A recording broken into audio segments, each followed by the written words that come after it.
जी हाँ भाई साहब पूछिए। मेरा नाम BS गुप्ता, मैं एक एडवोकेट हूँ। दो कम्युनिटीज जो भारत में रहती हैं, जी दो कम्युनिटीज जो भारत में रहती हैं, मेजोरिटी कम्युनिटी 80% जिसको कहते हैं हिंदूज और 20% मुस्लिम्स, उनके बीच में गलत या सही ये भावना है कि इस्लाम जो फैला था वो तलवार के जोर से फैला था। हिस्टोरिकल फैक्ट है या ये मिथ है कह नहीं सकते, लेकिन क्या ये सच है कि 3000 से 6000 तक हिंदू मंदिरों को गिरा के मस्जिद में बदला गया?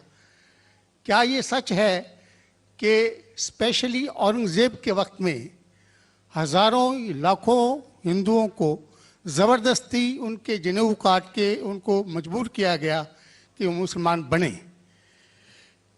नंबर 2, जो कि आज के समय के अनुसार एक सवाल मैं पूछ रहा हूँ, हिंदुओं पर हिंदू मैरिज एक्ट लागू है, जिसकी परिभाषा में सिवाय क्रिश्चियंस और मुस्लिम्स को छोड़ के बुद्ध, जैन को, सिखों को, सबको शामिल किया गया है।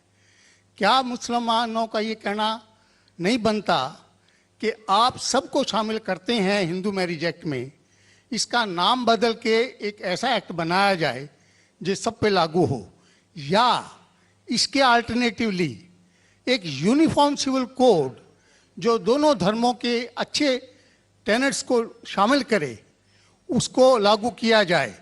एक चीज़ मैं ये समझता हूँ कि मुस्लिम लॉ में जो विल है, जिसके अंदर ये लिखा है कि 1/3 से ज़्यादा कोई विल नहीं कर सकेगा, इसका मैं इनकॉर्पोरेशन अगर यूनिफॉर्म सिविल कोड बनता है तो मैं चाहूँगा कि वो हिंदुओं पे भी लागू हो। ये नहीं है कि हिंदू मैरिज एक्ट को अगर इंडियन मैरिज एक्ट में बदला जाए तो मुसलमानों पे लागू हो और हिंदुओं पे कोई चीज़ ना आए। मुझे इस्लाम में ये चीज़ बहुत अच्छी लगी। ऐसे ही कोई यूनिफॉर्म सिविल कोड के लिए ये मुस्लिम आगे क्यों नहीं आ रहे, इसकी वजह मुझे बताई जाए। भाई साहब ने 3 सवाल पूछे एक सवाल में। पहला सवाल कि हिस्ट्री से ये पता चलता है कि इस्लाम तलवार के जोर पे फैला कि नहीं, लेकिन ये मुझसे पूछ रहे क्या ये हकीकत नहीं है कि 3000 से ज़्यादा मंदिरें गिराई गई थी और मस्जिद बनाए गए और बहुत से लोगों का कत्ल किया गया? ये बिल्कुल गलत है, अफवाह है। ये मैं कह सकता हूं कि कुछ मंदिरें शायद गिराई गई होंगी, इससे मैंने कहा तो एक भी मंदिर नहीं गिराई गई। हो सकता है कि कुछ मुसलमान अपने आप को जो मुसलमान कहते हैं, उनने आके कुछ मंदिरों को गिराया होगा और मस्जिद बनाया होगा, हो सकता है। लेकिन ये कहना कि 3000 से 6000 मंदिर गिराए गए, ये बिल्कुल अफवाह है, बिल्कुल गलत है, बेबुनियाद है, बिल्कुल बेबुनियाद है।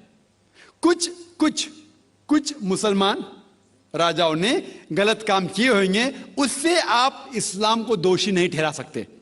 अगर हिटलर ने 60 लाख यहूदी को जिंदा जलाया तो मैं कह सकता हूं कि क्रिश्चियनिटी खराब है? बिल्कुल बेबुनियाद है, वो हिटलर ने किया, बाइबल में तो ही लिखा है कि जलाना चाहिए। इसी तरीके से ये खाली अफवाह है।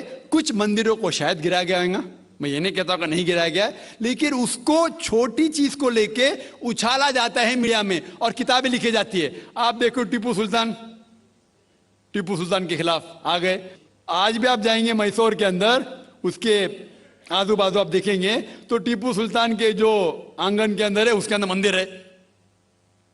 अगर आप ये कहते सच है कि 3000 से 6000 मंदिर को गिराया गया था, तो आप कैसा जिंदा बचे?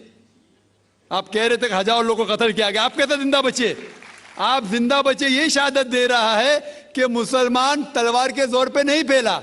अगर ये सच होता था, आपने कहा हजारों लोग का कत्ल किया, कुछ लोग का शायद कत्ल किया गया। देखो हर मजहब में there are black sheeps in every community. कुछ लोग हर मजहब में खराब निकलते हैं, वो मजहब की गलती नहीं, वो मजहब के मानने वाले की।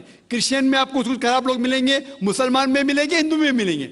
अभी आप देखेंगे हिंदुस्तान के मुसलमान कुछ लोग ड्रग में डील करते, ड्रग में धंधा करते। ड्रग तो हराम है इस्लाम में, करते तो उनको दोष देना चाहिए, इस्लाम को नहीं। इसी तरीके से आप जो कह रहे हजारों लोगों का कत्ल किया, ये बिल्कुल बेबुनियाद चीज है।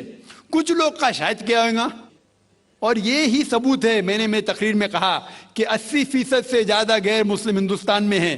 ये शहादत दे रहे हैं कि इस्लाम तलवार के जोर पे नहीं फैला। आप लोग को क्यों छोड़ा उन लोग ने? आप उनके रिश्तेदार तो नहीं थे ना, आपको क्यों छोड़ा? 800 मिलियन 80 करोड़ गैर मुस्लिम को छोड़ा क्यों उनने?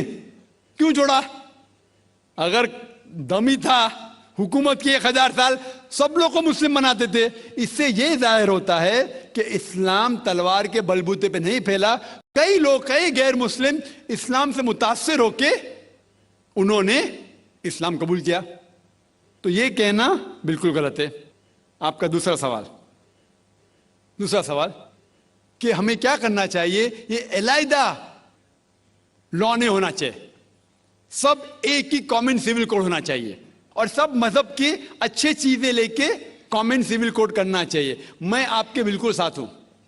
बाकी मुसलमान शायद आपके खिलाफ होंगे, मैं आपके साथ हूं। क्यों मैं साथ हूं आपके? पहला चीज, हम मुसलमान अगर दिगर मजहब के बारे में जानेंगे, कभी कॉमन सिविल कोड की बात आती सबसे ज्यादा नारा मुसलमान गलत है।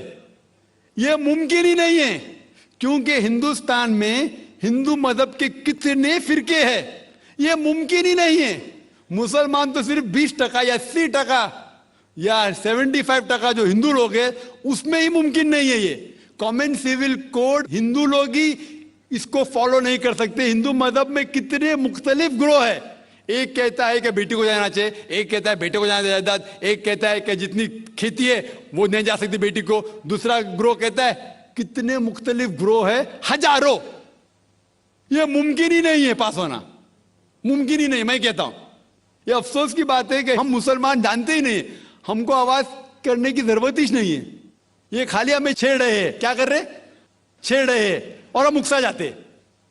Point number 1। पॉइंट नंबर 2, मान लो आप लोग कबूल करते हैं कि कॉमन सिविल कोड होना चाहिए। आपने क्या कहा कि सारे धर्मों के अच्छी बात को लेना चाहिए।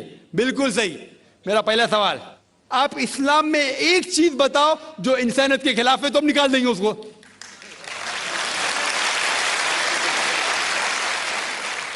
आपका यह कहना बिल्कुल सही है कि बाकी मज़ाहिब की अच्छी चीजें जो है, मिसाल के तौर पे मैंने तकरीर की similarities between Hinduism and Islam, तो जो अच्छी चीजें हिंदुइज्म की मैं ले चुका हूं। Similarities between Christianity and Islam, जो अच्छी चीजें इस आयत में ले चुका हूं। मैं ये पूछना चाहता आपसे, एक चीज जो इस्लाम में खराबी है वो तो बताओ मुझे, तो उसको निकालेंगे ना। लेकिन मंच के ऊपर जब डिबेट होएगा इंशाल्लाह मैं आऊंगा इंशाल्लाह। हाँ, मंच पे जब डिबेट होएगा कि हम क्या करेंगे, हर मज़हब की अच्छी चीज होंगी। तो मैं ये चाहता हूं कि इस्लाम की तरफ से उस मंच पे, उस स्टेज पे इंशाल्लाह मैं आऊंगा। ये चैलेंज है। कोई भी शख्स हिंदुस्तान में हो, मिनिस्टर हों दो, कोई भी स्वामी हों दो, कोई भी शंकराचार्य हों दो, इंशाल्लाह मैं तालिब इल्म हूं इस्लाम और दीगर मज़हब का। मैं तस्लीम करता हूं कि डिबेट होना चाहिए, हक बात जो निकली, लेकिन उसके ऊपर अमल भी होना चाहिए। हक बात जो सबसे बेहतरीन है इंसानियत के लिए, उसके ऊपर अमल होना चाहिए। इसलिए जो आखिरी किताब जो अल्लाह सुब्हाना व तआला नाजिल की कुरान शरीफ, वो इंसानियत के लिए सबसे बेहतरीन किताब है, उसके ऊपर अमल होना ही चाहिए। आपका तीसरा सवाल, क्या ये हिंदू जो है इनहेरिटेंस के अंदर, ये इनहेरिटेंस जो होता है इस्लाम के अंदर 1/3 हिस्सा, 1/3 हिस्सा हम विल में दे सकते, देना जरूरी नहीं है, दे सकते हैं। इस्लाम के जो विल के अंदर जो आता है इनहेरिटेंस, वो कुरान की आयत है सूरह निसा की सूरह नंबर 4 आयत नंबर 11, 12 और 176। उसमें कहा गया है कि जो भी आपकी जायदाद है, अल्लाह सुब्हान ताला कह चुका है कि आपके बेटे को बेटियों से डबल मिलेगा। आगे लिखा गया है आपके वालिदैन को 1/6 मिलेगा। सिर्फ अगर बच्चे हैं तो वालिद वालदा को दोनों को 1/6, अगर बच्चे नहीं है तो वालदा का 1/3। आगे बढ़ती आयत नंबर 12 पे लिखा है कि आपकी बीवियां जो आपके लिए छोड़ेंगी, अगर बच्चे नहीं आपको आधा मिलेगा, बच्चे हैं तो 1/4 मिलेगा। आप जो आपके बीवियां के लिए छोड़ते हैं, बच्चे नहीं तो उनको मिलेगा 1/4, 1/4, बच्चे हैं तो 1/8, 1/8। ये डिफिकल्ट है याद रखना, आप जाके रेफरेंस देख सकते हैं, सूरह निसा सूरह नंबर 4 आयत नंबर 11 से 12। और इसके बाद अगर आप किसको विल करना चाहते हैं अपनी जायदाद, मैक्सिमम 1/3। लेकिन ये विल जो करेंगे आप, ये इन लोगों में से नहीं होना चाहिए। आप नहीं कह सकते कि मैं मेरे बेटे से ज्यादा मोहब्बत करता हूं, बड़े बेटे से, इसलिए उसको ज्यादा दूंगा, ये बिल्कुल गलत है। लेकिन जो ये दायरे में नहीं आते हैं इनहेरिटेंस के, उनको आप 1/3 हिस्सा दे सकते हैं। आप कहते हैं आपको ये चीज बहुत पसंद है, आप भी करना चाहते हैं, आपको कौन रोक रहा है? इंडियन गवर्नमेंट के हिसाब से आप अगर विल करेंगे, क्या मैं मेरा 1/3 हिस्सा देना चाहता हूं, कोई भी रोक ले सकता हूं, मैं भी नहीं ना मिनिस्टर भी नहीं। और पूरा अगर फॉलो करना चाहते सच्चा धर्म, आप इस्लाम कबूल कर सकते, हम आपको वेलकम करते। वाखिर दावाना अल्हम्दुलिल्लाह रब्बिल आलमीन।